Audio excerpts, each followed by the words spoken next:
Money. All right, Pete, why don't you kick it off? It's 8, and then throw it over to me, and I'll ask the first question. Okay, everybody, welcome to the Grand Slam call of the month. This is always such a great time, and today we're talking about giving back. And Mark Kovacs, kinds of athletes in all different sports. He works with some Braves players. When I interview him, he's working with the Cleveland Cavaliers, Sloane Stephens, Sam Curry, everybody. Anyway, he gives back so much. He's going to do a camp with Gigi, and he's here live with us. So everybody, welcome Mark Kovacs tonight. Dr. Mark Kovacs. Fake, everybody clap. Yay, even though we can't hear you. Thanks for being on the call, Mark. We really enjoy these calls, and we try to make them fun and interactive. And at the end, if we have time at the end, we for people who want to type in questions in the chat, something that we don't address throughout the session, we can go to the chat and answer those questions. And yes, as Pete mentioned, we're doing a camp together, and I'm super excited about this because I don't know if you know this, Mark, but my very first ever doubles camp that I did ever was the one we did in Chelsea Piers in Stamford, Connecticut in June of 2016. And it was called Master Doubles with Gigi Boot Camp. And Mark Kovacs was the featured guest. It was pretty new. I was going through the ropes, right? It was the very first one, but it was a precursor to all my Gigi Method camps. So I've done a bunch of camps, but none with Mark. So now super excited that July 31st, August 2nd, we're finally getting back together on the court and doing a tennis and fitness camp. So we have a bunch of questions, and let's just start right out with the first one, which is from Roger in Chicago. And he wants to know, just a two-part question. What do you think of burpees as an exercise? And what 2 exercises do you think are best for building a solid core for tennis? Okay, first off, excited to be here. That first camp we did, Gigi, was awesome. It was fun, so I'm really looking forward to the next one. The great questions. So what do I think of burpees? It's usually the same answer I give to when anyone asks about any exercise. There's no good or bad exercise. It's how is it applied, who's doing it, what's the volume, what's the intensity, and what's the purpose behind it, or what are you trying to improve upon? So I sort of answer that question the same. You could have said squat, lunge, bench press, whatever it is, it's going to have a similar response from my standpoint.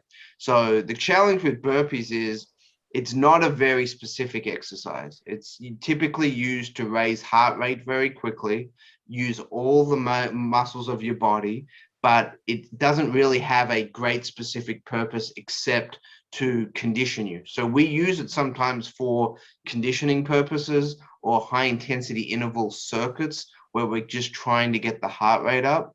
But again, from a tennis specific standpoint, there's not a lot of specificity to that movement. And also a lot of people, especially if they're not really well trained, potentially, it can increase some injury risk because of the movements that are going on. You're getting down very low, then you're going into a jump, then you're landing, and you're repeating this typically in a bit of a fatigue state. So I always caution people, if you're not in great shape and you haven't trained for it, burpees are one of those exercises that sometimes can do more harm than good. So just be careful if you're considering doing that. Again, it's not very tennis specific, but it does get your heart rate up very quickly. And that's why you typically see it in a lot of boot camp classes or high intensity interval classes, because it's a very quick way to get heart rate up, burn a lot of calories in a short amount of time.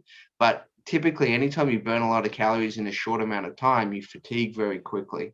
And when you get fatigued quickly, it increases your risk of taking a bad step, mistiming something, tripping, falling, things like that. So just always be a little careful about that. And the second question was related to what again, Gigi? Sorry. What exercises do you recommend to build a solid core for tennis, which we of course all know is very important?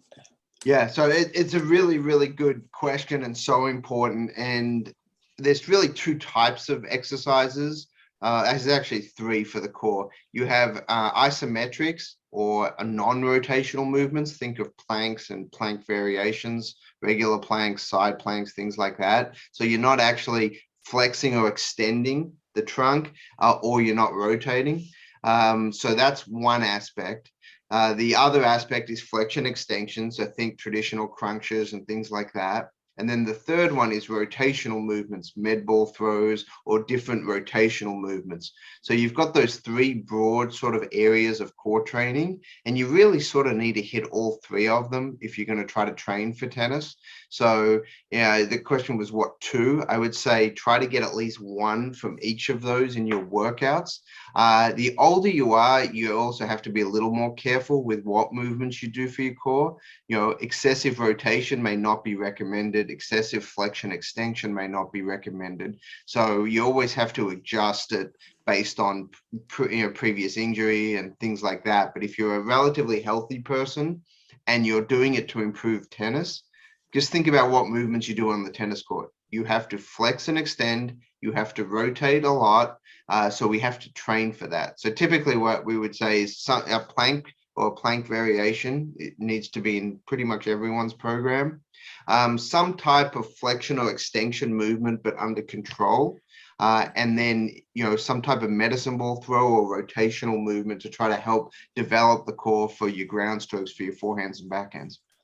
So when you're Wow. doing, can you do, that was a lot of great information. When you talk about rotational, does it have to be throwing something, or could you do like sit-ups where you're like coming in and? Yeah, no, you can definitely do rotational movements. So bicycles, if you're familiar with those, you can do Bicycle. sort of, variations of, some rotational twists with weight, without weight, just with body movements. So there's a lot of options. But again, it comes down to making sure that you're doing the right sort of groupings of movements, and then you can mix up your exercises. You don't always have to do the same exercise.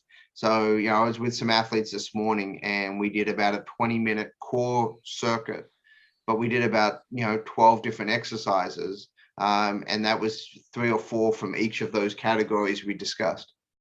Got it. All right. Love it. Is it my turn? No, it's you. It's my turn. It's my turn because Neil from Boston has a question. He wants to know any recommendations on what we should do to cool down after we play a match or a tough workout. He's like dynamic stretching, static stretching. What do you think? And can you give us some specific like? Yeah, so there's quite a lot of research on cool down techniques and what helps the most. And usually you'll do some type of active cool down, meaning that you'll ride a bike, you'll go for a slight jog, or even a fast walk is fine. The goal isn't just to finish your match and go sit down and that's it. You really want to slowly bring the heart rate down. You don't want it to drop rapidly. There's some reasons for that from a physiological standpoint and how you can clear sort of waste product faster. So potentially you don't get a sore the next day. So there's some value to that. And that's why now if you watch any of the major tournaments, and so now they have a lot of cameras in the training rooms and the gyms, you'll see nearly every player after a match get in and jump straight on the bike for about 5 to 15 minutes for that reason. The second good thing to do is do some type of stretching after you practice or play. It's not as vital to say do dynamic stretching. It's more what you're more comfortable with. If you played a really long match and you're really tired, dynamic type stretching may not be that easy for you. You may be pretty tired. So we typically do some type of static stretching or rope stretching, or have a partner or a coach or someone, a partner with you, maybe stretch you if you've got access to that.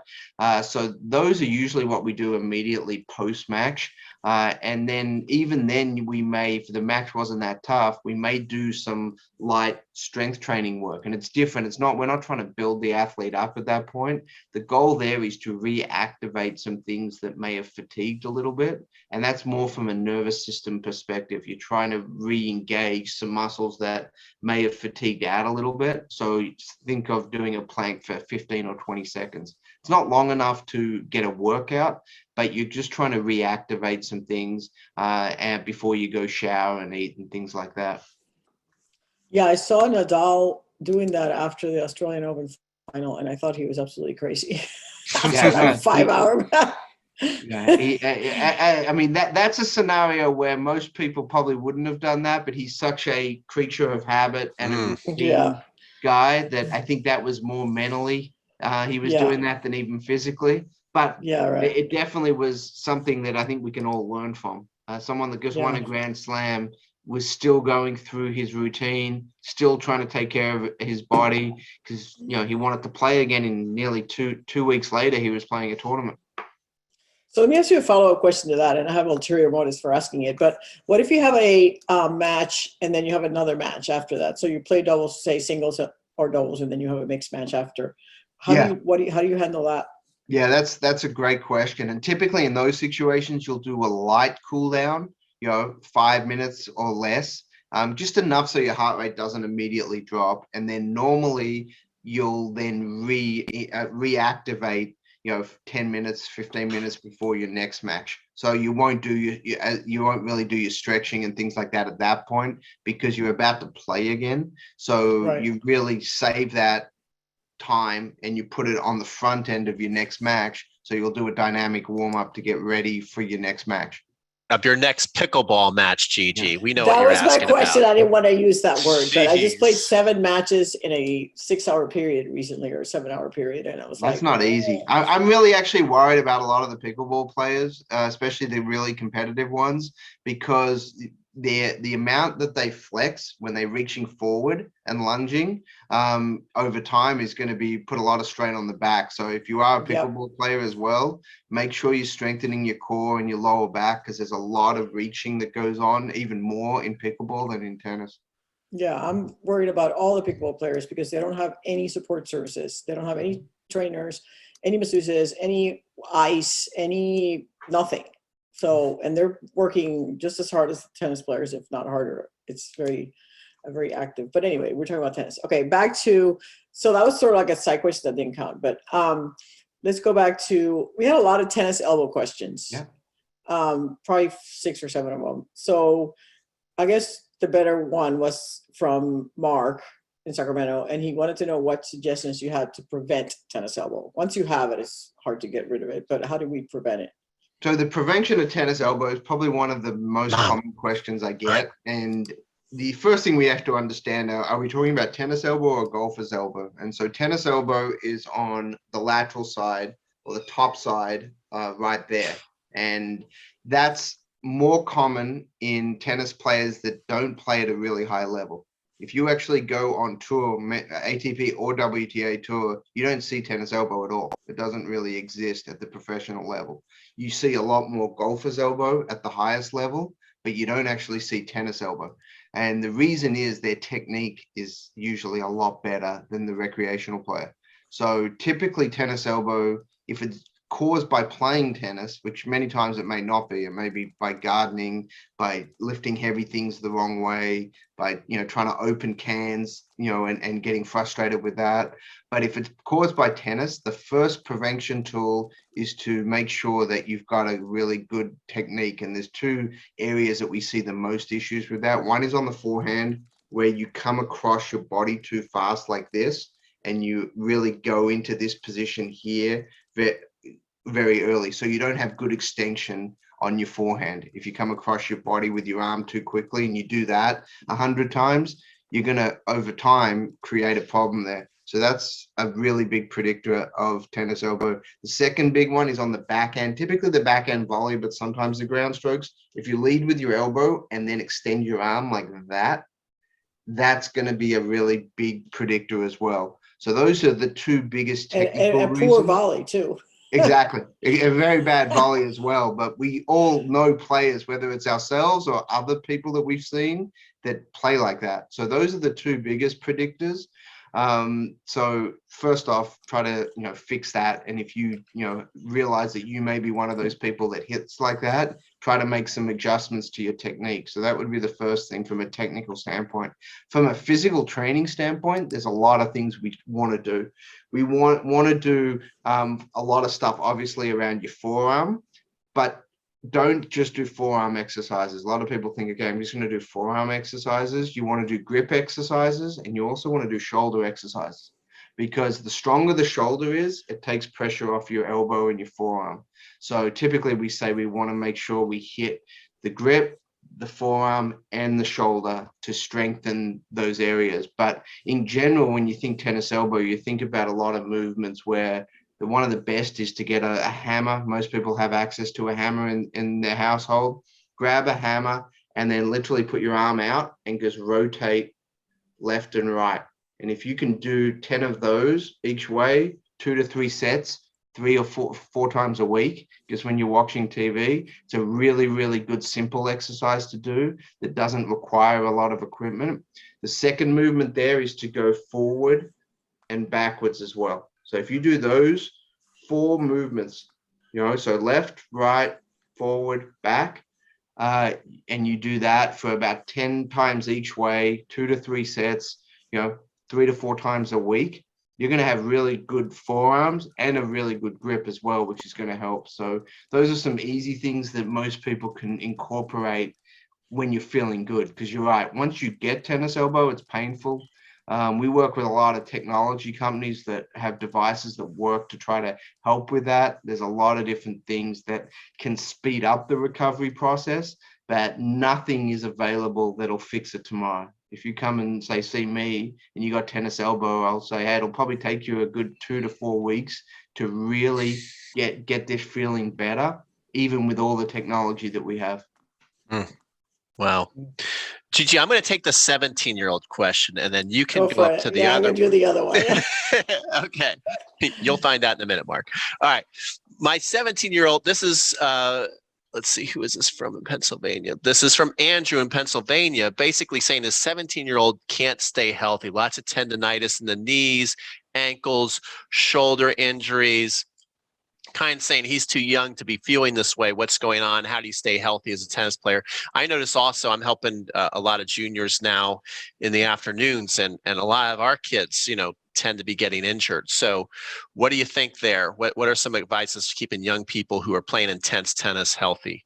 Yeah, so there is a lot of challenges that we're hearing about players that, are getting a lot of these injuries or issues that typically you would see when they're older.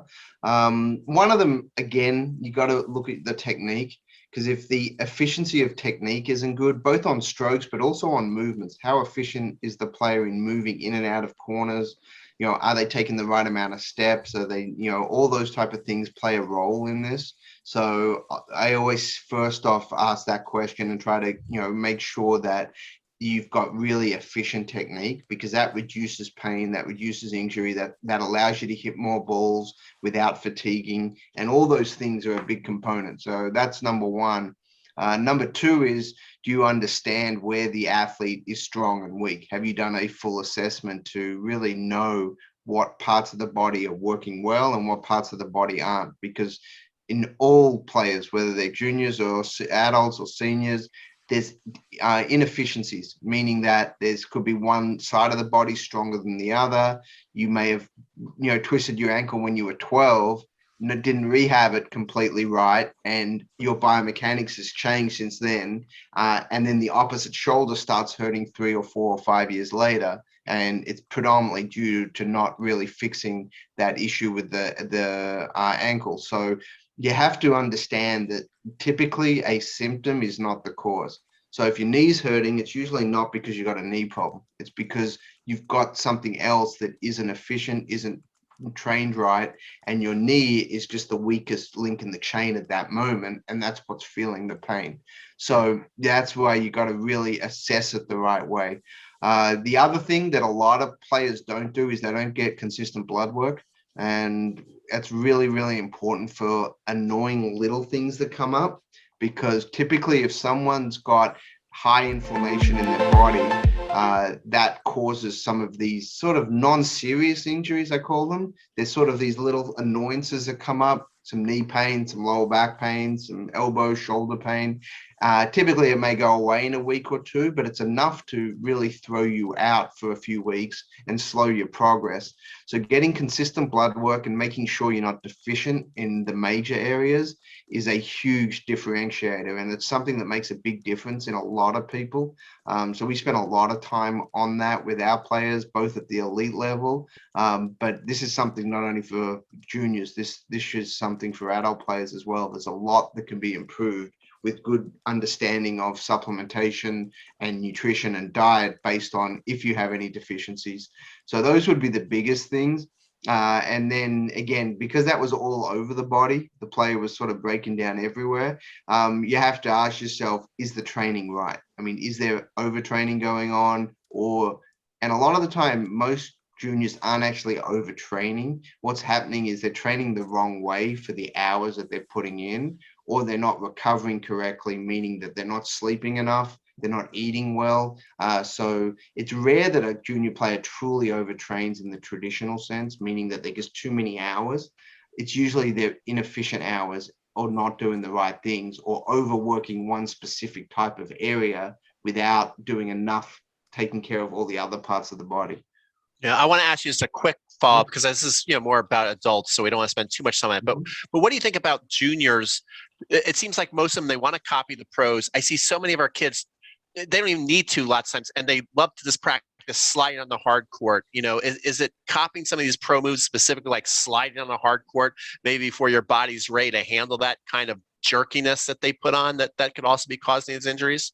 Yeah, so I mean, the sliding on hard court's a bigger discussion because if it's done right, it's actually lower impact than stopping hard. If you actually look at the pressure per square inch on a slide on hard court, it's a lot less than going into a corner, stopping hard, and then recovering. So there's actually less forces going through the body in a slide because it's distributed over a longer period of time and distance.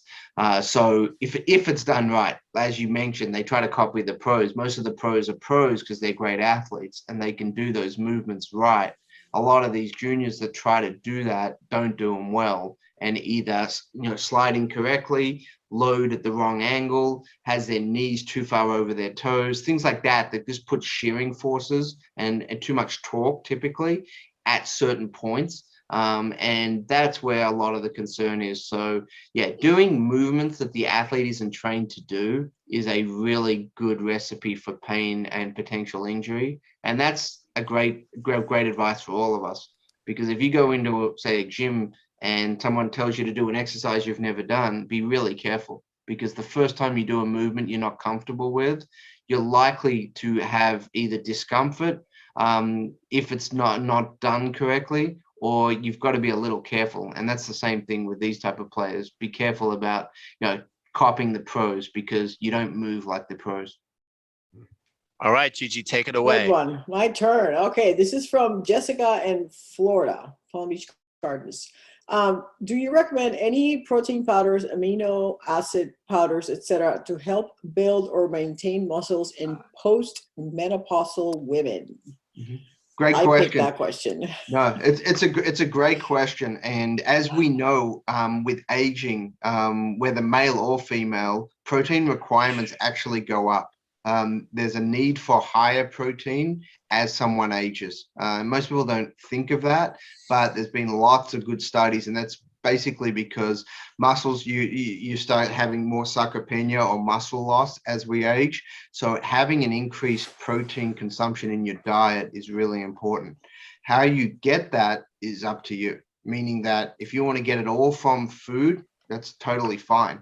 Most people have a hard time eating enough protein in their regular diet. That's why protein powders and supplementation is so easy and recommended because it's very beneficial. It's really important to understand what part of protein you actually want. So leucine is the main amino acid that helps with muscle protein synthesis.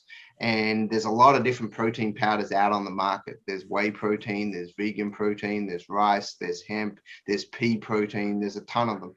It gets really confusing for most people. The biggest thing you're looking for is at least 6 grams of leucine in your protein powders. So try to make sure that you're getting at least 6 grams of leucine. Can you spell that? How do you spell leucine? Leucine, leucine. Leucine. So whey protein, most people have heard about. That's the reason it's so popular. It has the highest percentage of leucine out of any protein. So but there are vegetarians that won't have whey. because it's not vegetarian protein. So you've got to supplement your vegetarian protein with a higher leucine. That's why the amino acid, which is one of them, is added. So I know that was probably a lot more than you wanted to know about protein. No, that was good. That was super But interesting. it's really important to understand how that impacts it. If you're just looking off the shelf and you don't know what the protein is, typically a starting point recommendation is take 20 grams of protein in a serving. So most of those protein shakes that you get at the gas stations or GNC or things like that usually start at around 20 grams most of the time. The ones that are like the very low calorie 10 grams of protein, they're not providing enough protein usually for an active person, and pretty much everyone on this call, I would assume, is pretty active. So you want to start with at least 20 grams of protein. But again, remember, you can get it in food. You don't have to have the protein powder, but we usually, pretty much everyone I work with has protein. They travel with it. They use it at least once a day normally, sometimes twice or 3 times a day. And partly that's for convenience, to make sure that they're getting it at the right times throughout the day as well. So Excellent. does the requirement change for postmenopausal women, specific to the question, like how many grams of protein should a 50-year-old male versus a 50-year-old female be eating in protein? So there's 2 or 3 things that you look at there. Typically, body weight does play a role. So total calories throughout the day comes into it. So typically, males eat a little bit more than females, even at the same body weight. But again, most males have more body weight than females. So you want to adjust it a little bit based on that. So usually we say in a serving for most males, we want 30 grams or more many times. Whereas in most females at that age, it's usually 25 to 30 as a starting point. And if you can go a little higher, that's great. And most people get that if they eat, say, a steak, if you eat, a couple chicken breasts, things like that, you'll get 20 to 30 grams pretty quickly in food. So it's not as much as it sounds. And remember, there's only 4 calories per gram of protein. So if we're talking 25 grams, that's 100 calories. It's not a lot of total calories. Got it. Good stuff. Is everybody's head spinning yet? It's like, this guy knows so much. It's amazing. Wally from Canada, referring to the kinetic chain lessons that you did with fuzzy yellow balls, which were fantastic. I've watched those videos myself, you and Will. And he wants to know, is there a direct correlation between the kinetic chain and like your potential, or can it actually minimize injury as well? Like explain what the kinetic chain is. Is it just all about being able to hit a ball harder and better, or is it also good for preventing injury? Yeah, so the kinetic chain concept is pretty simple. It's really, there's a summation of forces from the ground up and into the ball. And the more efficient your kinetic chain is, the more energy is transferred from the ground into the ball. So the most amount of energy, the ground reaction forces, you've probably heard of that. When you push into the ground, you get the same amount of force coming back through your body. The problem with most tennis players is we're not very efficient when we hit. We have, problems with our technique. We don't rotate as well as we should. We don't load as well as we should. All those things that we sort of know we should be doing better. And every link up the chain, so just think of a link as a joint. Every joint throughout the chain, you have the potential to be really efficient with that component of energy transfer or to be inefficient. And most people are inefficient, meaning that as they go through those joints, energy is leaking, meaning it's pretty much leaving the body. It's not going in the direction that we want it, which is ideally into the ball when we hit it. So that's the performance improvement side of it. The more efficient we are and the more energy we actually transfer into the ball, the more power you get, the more spin you can get, the more RPMs you can get on the ball. So that's the performance enhancement side of things. But from an injury prevention side, it's potentially just as important, because think about it, who's the most efficient player when you look at tennis players? Most people would say Roger Federer. Yeah, most people would say Roger Federer. And there's there's a reason that he looks that way. Djokovic is really efficient as well on the guy's side. You see that as well. Ash Barty's really efficient on the women's side. There's an efficiency to how they do things, and that's a effective kinetic chain. That's good technique. Coaches will use the term good technique. If you've got good technique, you'll make way more efficient. And that means that you're not overusing typically the wrong muscles to make contact with the ball. How many players or how many times have your coach told you, don't muscle the ball or don't overuse your arm, use your body more? That's a component of the kinetic chain not working the way it should. So we know players that get injured more are less efficient. The more efficient you can be, the better your kinetic chain firing and your energy transfer is, and that reduces your likelihood of injury as well. Stuff. Wow. All right, So, Gigi, you ready? Good info. Yeah, I got Neil from Cherry Hill, New Jersey. Let's talk about ice. He wants to know, and I think most people here know that it's good to apply ice after an injury. Is it good to apply ice after injury? What do you think of ice baths? And what about heating? Like, you want to talk about the difference, when you use which?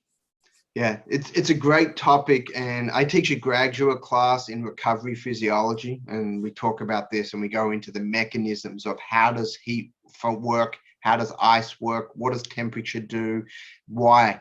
So ice came about from a medical doctor, Dr. Merkin, who came out with this concept of rest, ice, compression, elevation, RICE. Most people have heard of the RICE principle.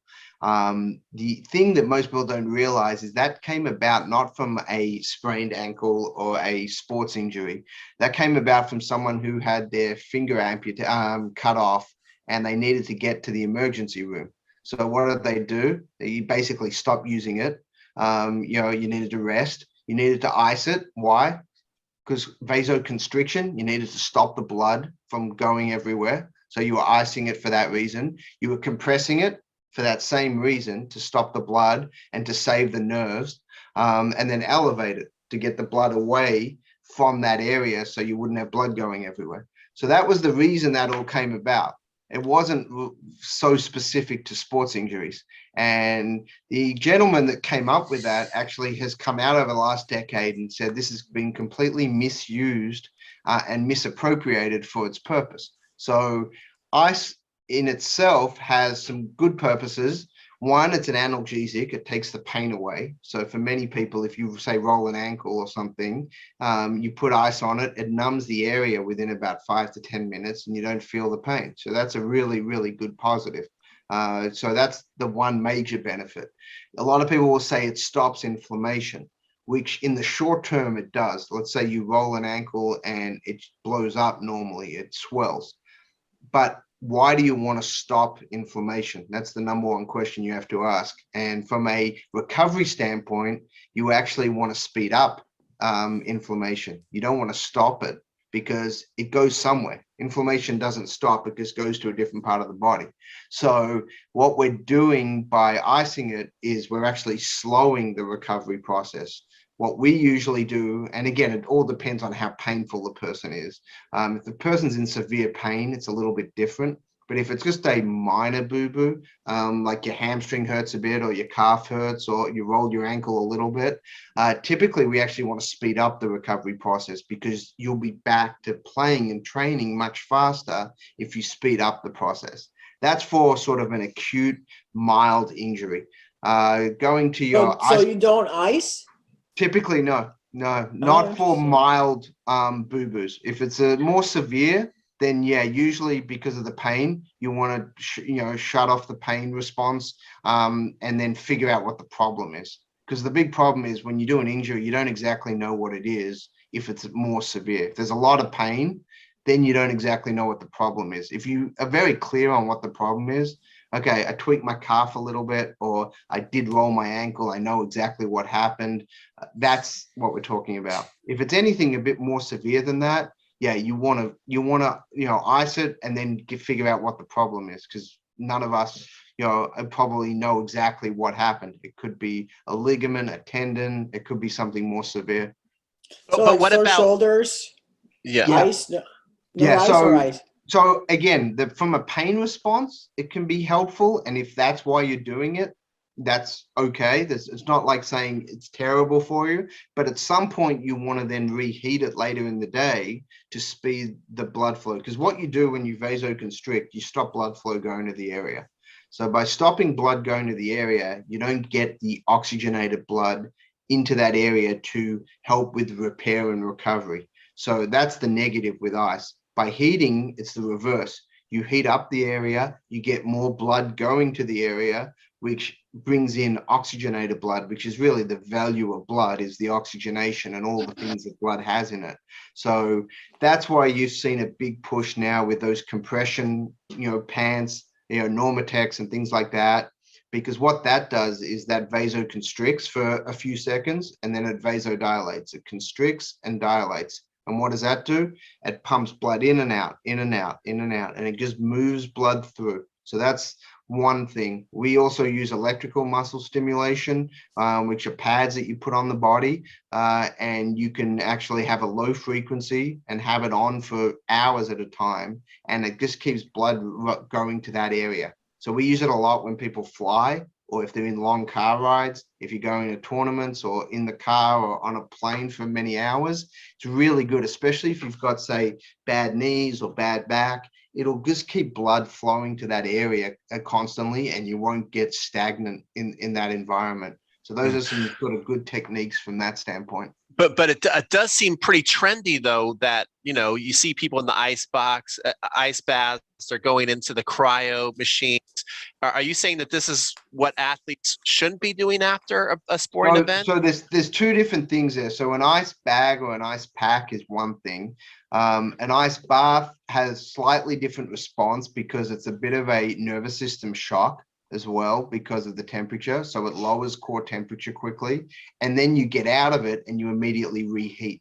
So that they compress. There's a vasoconstriction that occurs, but once you get out of it, blood rushes to that area. So you actually get a lot of blood pumping into that area very quickly. And that's the premise behind a cryo chamber, especially because you go in there and you drop down nearly a couple 100 degrees. It's air temperature, so be careful, because that's air temperature is very different than water temperature. An ice bath is only 50 to 60 degrees Fahrenheit, whereas a cryo chamber is a couple hundred, nearly 180 plus minus degrees of air temperature, which is very different. It's not the same scale, but it's important to understand that the goal there is a nervous system response. It's sort of a bit of a shock. It cools the body very quickly, and then the moment you get out, all that blood starts to go from the core, because what happens when we get really cold, all our blood goes from our extremities into the core, and then once we get out, it rushes all back to our legs and our arms. So it's that's why I teach a whole course, a grad course on this. It takes 12 weeks to talk through these mechanisms, because it is a little more complicated than the answer I gave, but it's important to sort of understand the benefits and negatives of vasoconstriction and vasodilation. The answer you gave was complicated enough, Mark. But I find this fascinating. I don't know about anybody else, but I could just hear it. I could listen to this all day. Gigi, do you want to ask the next one, or you want me to ask? No, I think it was you. I'd asked that question. Okay, cool. So I know, it was like, that was awesome. Okay, I'm going to go to the tips for best practice of dealing with piriformis issues. Can you explain to people what the piriformis is, and what some issues people would have, and how you would make those issues go away? Yeah, so the piriformis is a muscle that runs down sort of the side of the leg, and the challenge there is usually it's not a piriformis issue. It's a hip instability. It's something to do with your lower back normally, and there's some tightness there that is pulling on the piriformis. So typically when someone has a piriformis, or it's been diagnosed as a piriformis issue, it's usually a little more complicated than just stretching the piriformis, because there's stretches for that muscle that you can do, but normally that's not fixing the problem. Normally, usually what we do is we do a lot of hip stability exercises, strengthening work, because the athlete's usually pretty weak in that hip and they don't load effectively. So if you don't load effectively, you have some instability, which pulls on the muscle to stabilize the joint. And by pulling on that muscle, the piriformis, it sort of triggers some pain receptors around there. So normally you're going to get some piriformis stretches, because that's the goal, is to sort of immediately see if there's some real tightness there, and there usually is. But the cause of the issue is usually not the tightness.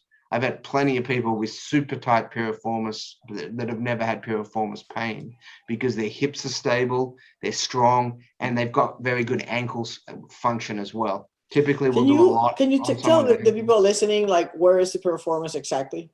Yeah, so it's just on the side of the leg. It goes up into the butt. Like your IT band kind of thing? Yeah, kind of right near there.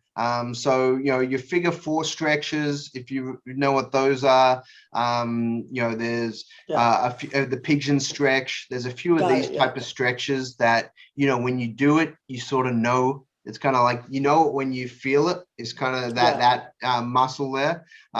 So there's a lot of things, though, that go on at the hip. And especially if people have any type of arthritis in the hip joint, that can be a bit of a cause as well. So you've got to sort of, have it diagnosed to make sure it's not just tight. Is usually an instability that's going on. And then core strengthening is another big area that's sometimes overlooked there. The stronger your core can get, your lower back can get, it takes a little bit of pressure off that area as well. All right, so I think it's me, Caroline from San Francisco. And we probably should have done this first, because it happens before you even go on the court. But what recommended short warm up right before playing? What's your recommended warm-up for? Yeah, so normally if you've got a short period of time, you've got an indoor court and you've only got 5 or 10 minutes to warm up max, or if you're running from your car and you don't have a long warm-up period, there's a couple big things you got to make sure you do. One is you want to get your heart rate up. That's sort of goal number one. If you can't do anything else, just make sure your heart rate gets up and you start to sweat. You want to be sweating before you get on court. That's the preference. So that's first. How you get there is, you got some options. You can just go run laps. That's one option. That's not the most beneficial, but it's better than nothing. It's better than just getting out of your car and going to your court. Normally what we do is we'll do a dynamic warm-up with a combination of stretches. I think most people nowadays sort of know what dynamic warm-ups are. They're stretching through a full range of motion. So you're putting force through your body, you're stretching at the same time, and you're getting your heart rate up. So you're sort of hitting 3 areas at once. You're activating the muscles, you're stretching, and you're getting your heart rate up. So you sort of hit 3 important aspects of the warm-up all in the same movements. And that's why it's sort of really efficient. You can get a really good warm-up done in less than 5 minutes if you do it right. So usually how I structure it is I go from the lower body up, meaning that we'll start with the ankles, then we'll go into sort of lunge variation movements. We'll do some rotational things. Then we'll go to the core. Then we'll come up to the upper body and we'll do our shoulders and forearms. And then we'll do a few court sprint or movements that are mimicking forehands and backhands and things like that. And then you do a few things that'll mimic sort of a serve motion, where if you've got a towel there, you can do some towel drills where you swing your arm with a towel and try to really get a lot of blood flow to your shoulder, and then you're ready to go. So if you've got a short amount of time, it's a really, really good way to get every part of the body warmed up, loosened up, and ready, so that the first ball you hit, you can actually be into it, and it doesn't take you 10 or 15 minutes to warm up on court. That's great. And for everybody, I have on the chat, I put a link to a dynamic warm-up that I demonstrate that I learned from Mark. So that's awesome. It's on the chat. All right, Mark, you're up. Pete, I'm up, you mean? Now, was that the Sandra Van Cougar question, or was that different? That was different, right? I was for Caroline. Okay, good. Okay, good. Because I want to ask the Sandra question, which I think is a pretty good one. are there any workouts, exercises that are kind of popular that we all kind of do that's a waste of time and effort for being a tennis player? That's good. Yeah, I mean that's a great it's a great question, because I never say an exercise is good or bad. It's just, is it appropriate for you, and is it the best use of your time? You've got to ask yourself, how much time are you devoting to these movements, exercises, things like that. So a lot of people like to take classes. Could be boot camp, it could be Orange Theory, it could be TRX classes, it could be any of these things that are out there, and most of them are designed with a real specific purpose. It's to burn as many calories as possible in the shortest amount of time. And that's the goal. That's the objective for most people that aren't training for a specific sport. So they're designed for a real narrow purpose. For a tennis player, you've got to ask yourself, are you doing many of those classes for conditioning? Then it's not bad. But you've just got to understand the risk reward, because most of those movements are overdoing things that we don't usually want you to do a lot of. For example, a tennis player's got to be careful with doing a lot of push-ups or a lot of shoulder pressing above the head, because in general, being a tennis player means that you're doing a lot of things with the anterior side of your body, the front side of your body, and nearly all tennis players have rounded shoulders. Their scapulars have rounded over time. They've got limitations in their ranges of motion because of playing tennis and other things. So we don't want to do a lot of movements that are pressing movements. So it could be push-ups, bench press, shoulder press, things like that. And most of these sort of classes, these group classes, have a lot of those movements in them because they're easy to do. They don't require a lot of equipment. And so people utilize them a lot in those workout routines. So that's probably the one big thing you have to be cautious of. The other thing is excessive volume of a movement, let's say a box jump or a lunge or a squat. Doing 100 squats, again, burns a lot of calories. There's no doubt about that. But we've got to be careful about overloading a certain body part, because you're going to run around the tennis court for a long time when you play, and you don't want to be so fatigued from these workouts that you can't actually play tennis. So that's where the concern is. So that's why we always say, if you're trying to train off court for tennis, make sure that it's tennis specific. Make sure you work with someone that understands tennis and why you're training. Because again, it's not the exercise's fault, it's how it's applied. And is it appropriate for you if you're trying to do that to get better at tennis? Good stuff. We should probably ask this follow-up question, which was about the shoulder. So you talked about things not to do. And Carmen from Seattle wanted to know, what are some, well, we added the general part because there were so many questions about the shoulders. What are some good shoulder exercises that you recommend? She specifically has some impingement, but in general, what are good shoulder exercises for tennis? Yeah, so there's a lot. And I mean, if you go to any of our sites, we've got a bunch of free stuff on there at Kovacs Academy that you can look at. And there's a lot. The biggest thing you want to emphasize is the back side of your body. So external rotation, so it would be that movement. So start there, go there. So if you have a band, you'd start there and pull back, or from the side, same thing. That's to work on the back side of the body, or the decelerators, because tennis players are really good at accelerating. We want to hit the ball hard.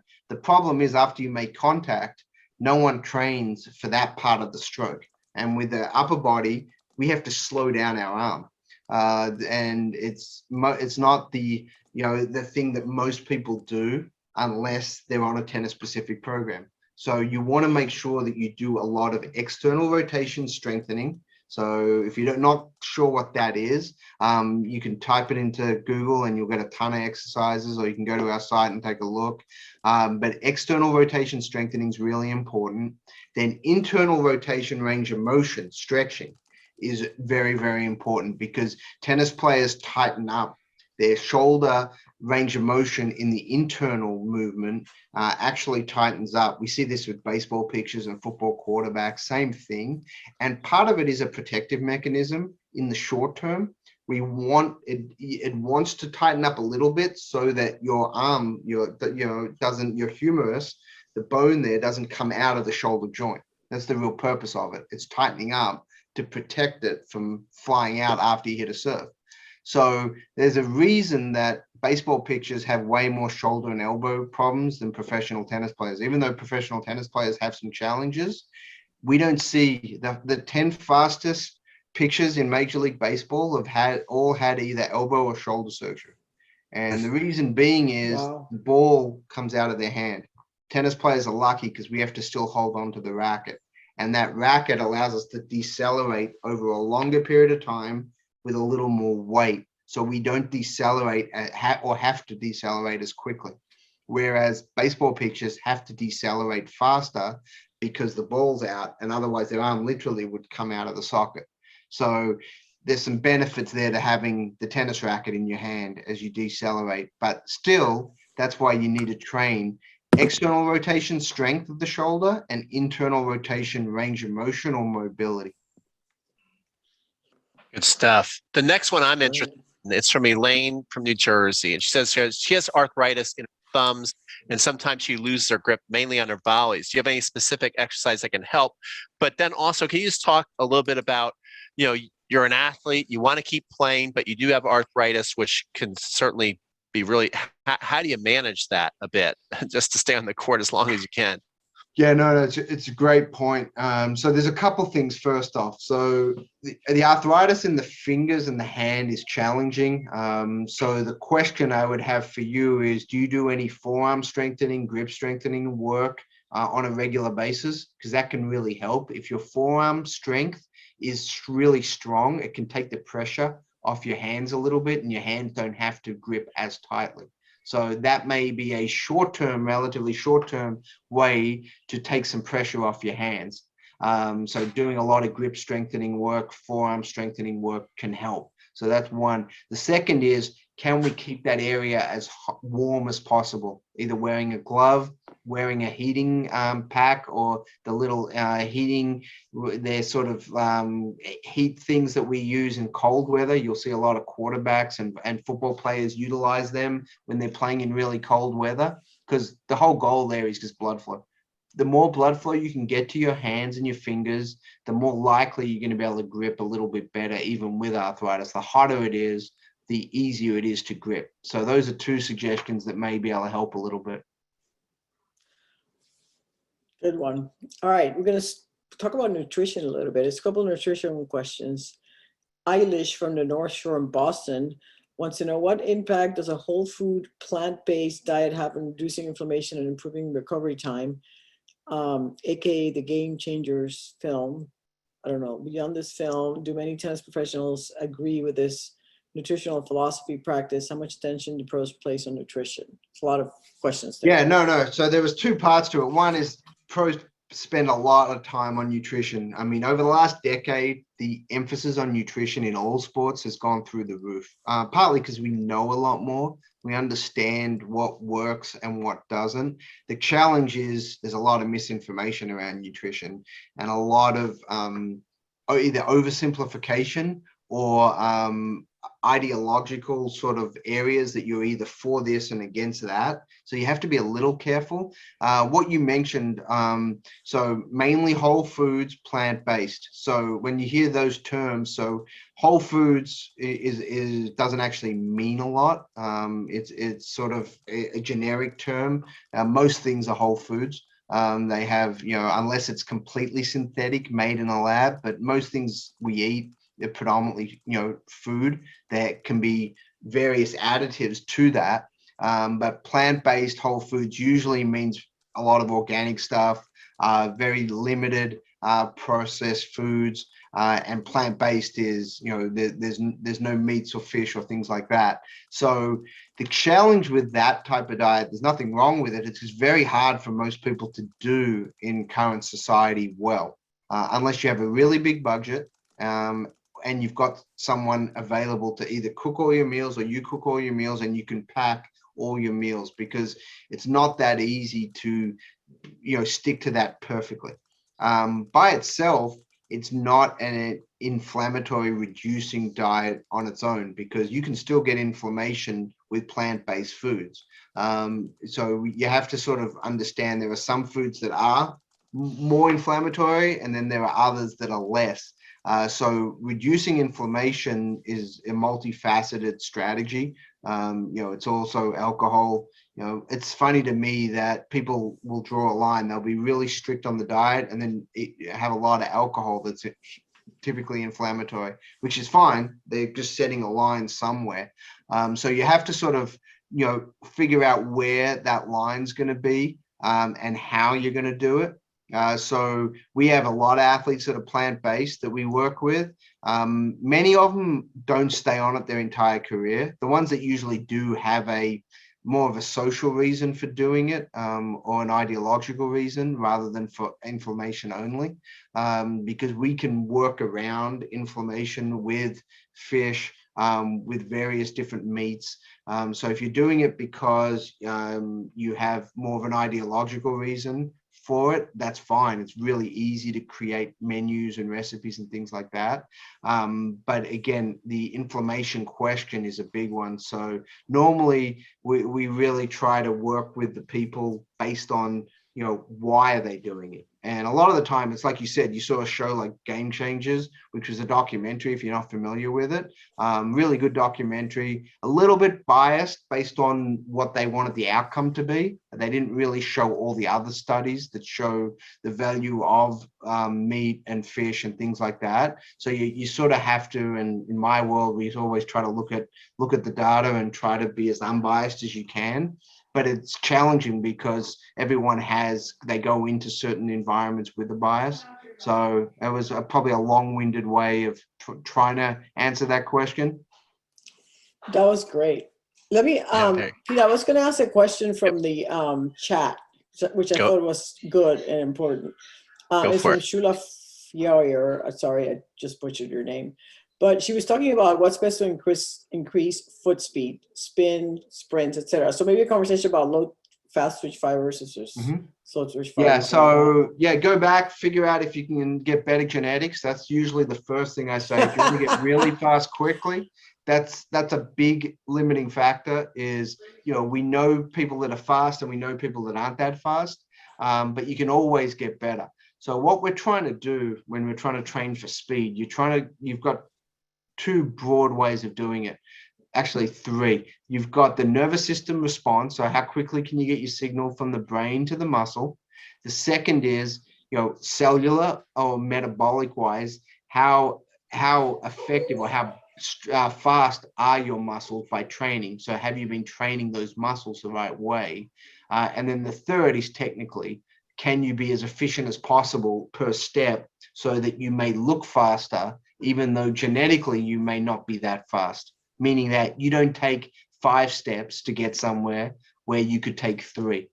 Because we know the reason that Usain Bolt was the fastest human ever was he took 2 steps less than everyone else he raced against. So he had longer legs and he had more force per step. So he actually took less steps. It's not very complicated. If you want to be fast, you got to take less steps, more force into the ground. So how we train that is, train the nervous system. So that's like jumps, plyometrics, stuff like that, because you're trying to increase the signal. From a structural standpoint, you want to get stronger, because the stronger you are, the more force you can put in the ground each step, which allows what we were talking about. And then third, technically make sure that you're very efficient with your movements, so you're not taking any wasted steps. And then that's all from the physiological standpoint. From an anticipatory standpoint, listen to Gigi about how to read the play better so that you can be in the right position at the right time, so you don't have to move as fast. Awesome Great stuff. answer. This is great. So thank you for doing this. This is the last one I see on the list. It's from Matt. And he wants to know, are you a fan of sled work, in particular backwards sled work? Yeah, so if people aren't familiar with sled work, there's a lot of different types of sleds now, but in general, it's just pushing a heavy weight or pulling a heavy weight. So sleds have different handles usually that come off them at different heights, and you hold them and you push it. You could also do it with a car. We used to do it before sleds even existed. We'd actually put a car in neutral and have players push a car. And it's the same concept. You're pushing in a direction that you're trying to move, that's forward. A backward sled is you would actually be pulling something. And the goal of the backward is really to focus on the backside of the body a little bit more, the hamstrings, the glutes, the lower back, and you have to stabilize the core. So yeah, we do a lot of sled related work or similar movements to that. We don't always have to have a sled. We'll use thick tubing or rubber bands to create a similar environment if we don't have a sled. Let's say we're on the road at a tournament, sleds are really heavy, so you're not traveling with a sled normally. So, but we'll create a similar environment using thick tubing. I have to say, I'm not a fan. They're hard work. They are. They get the lungs up. The biggest thing is you got to make sure that you've got them at the right height. Unfortunately, I see a lot of people that do them really with poor technique, meaning that they don't have good mechanics, their posture's not good. So they're crouched down, their lower back is overworked, and it's closer to a bear crawl type position than a true running position. And that's where you start getting some of those lower back issues and things like that. So you do want to be careful. It's like most exercises. It's not a bad thing, but you may be doing it wrong. All right. So how about we take 2 questions from anyone? Does anybody want to ask a question that hasn't already been addressed? I was kind of going through the chat, answering some questions. Let's see, Pete, do you have we have like, anybody want to? Well, I would like to, can I ask a question? Yeah.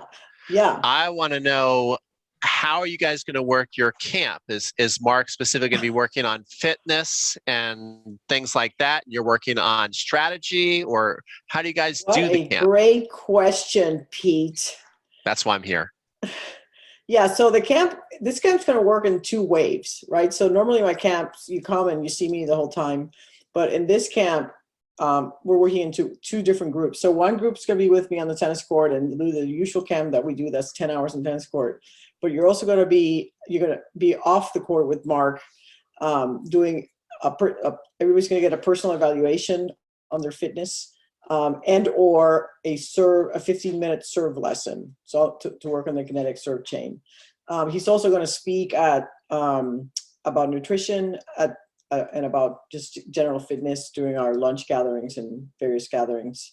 So yeah, it's going to be a lot of fun. I think we still have some spots left, and I'll put the link on the chat box. We're taking all levels, starting at 3.0. I think there's 1 3.0 spot left, and then 3 5s and 4.0s in all levels. So Mark, you want to add to that? Yeah, I'm super excited. I've actually been up to this location. There was a tournament there a few years ago. I was actually working with Francis Tiafo at the time, and we were up there, and it's a beautiful location. So when Gigi reached out and mentioned the location, I said immediately I was in. And so I'm really, really looking forward to it. And we're going to have a great time. We'll have some time on court, some time off court, and it'll be really personalized to what the individuals are looking to improve on as well. Thank you, guys. Well, unless you got another one, Gigi. I mean, we've gone for an hour, and Mark knocked it out of the park as he always does. You know what? Here's a good one, and we'll just end with this one. This is from Kathy Hansen. She's going to Indianapolis camp. How do you balance your match time, lesson time, gym work, and cardio in a week? Like, how do you figure out what to do when? Great. Yeah, that's a really good question. Without knowing the level and the goals, it's a little hard to give a exact, because we spend quite a lot of time planning and putting it down and trying to get the right formula, because everyone's different. So normally what we say, if we're talking about an adult player who plays, 5 to 10 hours a week, probably on court, something like that, you want to do at least about 50% of that time that you spend on court, off court, taking care of your body. So, at least 3 to 4 hours a week of sort of strength training type work, a few hours a week of mobility. Conditioning, you may or may not need, depending on how you structure your tennis, if you do it right. So it depends on the level. At the junior and professional level, we do a lot of conditioning because they really need it. And, you try to do it in low impact environments because they spend so much time on the court. So we'll do a lot of pool conditioning. We'll do bike conditioning, VersaClimber, things like that, because you don't want to load the joints very much because they're already practicing 25 to 30 hours a week on court. And you don't want to sort of do another 5 to 10 hours a week of conditioning off court where they're running a lot of miles and things like that. So I didn't answer the question exactly because, I don't want to give you sort of numbers that aren't appropriate for everyone. But in general, you want to do about 50% of the time that you spend on court doing off court training is a good starting point. Some of you may do more than that, which is great. But at a minimum, you want to try to get about 50% of your on court time that you spend doing off court work to take care of your body so you can get better to play tennis, but also to hopefully help prevent injuries so you can play more tennis. So does that include like massages? So I don't include the recovery time in that. I say do as much recovery on top of that as you can. So, so if you can spend 100% of your tennis time recovering as well, that would be awesome. If you've got the lifestyle and the ability to do massages, Normatex, infrared saunas, there's a lot of recovery options out there. So do as much recovery as possible. Great answer. Can I ask I'll a keep, follow-up? Oh, can I ask a follow-up on that? Because I was one that asked the training Sure. question. Is yoga considered recovery, or is it So considered? it depends. It's a really good question. Not the way I do yoga with people and not the way we utilize it, but there is types of yoga that can be. So if you're doing more breathing, a lot of it has to do with what's your heart rate. If your heart rate is really high, then it's not recovery. If your heart rate stays really low, then it can be considered recovery. So it depends on where your heart rate level's at. Normally, when we do recovery, when we do yoga with a lot of our athletes, their heart rate's going to be very similar to a gym session. So their heart rate's right up there at the same level. But if you're doing it where it's much more focused on breathing, relaxation, then you could put that into the recovery bucket. Okay, thank you. Good follow-up. Thank you. All right. Well, I think that kind of wraps it up for us here. This was a lot of fun. This is one of the best ones, I think, so far, because it was so helpful to everybody listening. So thank you, Mark. Thank you, Peter, again. And we will see you guys in March. We'll figure out who we're going to get in March and let you know. And thanks again, everybody. And we'll see you soon. Bye, Mark. Hi, guys. Great job. Thanks, everyone.